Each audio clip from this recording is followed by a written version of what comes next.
Noong araw, ang tinola ay wala pang sayote dahil wala pa talagang sayote sa mundo. May isang bata na ayaw kumain ng gulay. Ulila na siya. Ang tanging nag-aalaga lamang sa kanya ay ang kanyang nakakatandang kapatid na babae. Mahilig siyang magluto ng tinulang manok kahit alam niyang hindi kumakain ng gulay ang kanyang kapatid. Kakainin lamang niya ang karning manok. Subalit, ang gulay ay pinapaubos lagi niya sa kanyang ate. Sinasabi niya na ang gulay te ay para sa iyo. Sa tuwing tinola ang nasa hapagkainan, ito ang kanyang sinasabi ukol sa mga gulay.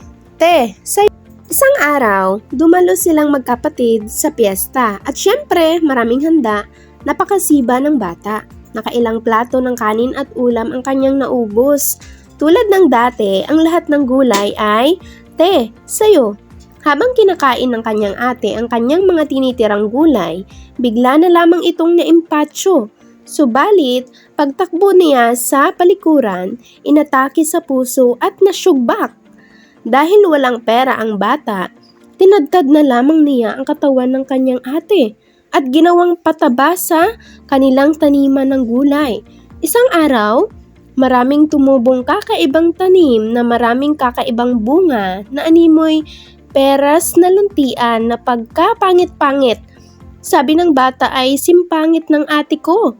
Subalit bigla siyang naluha dahil na-miss niya ang ate niyang mukhang gulay. Pinangalanan niya ang kakaibang bunga ng sayote sa karangalan ng kanyang ate.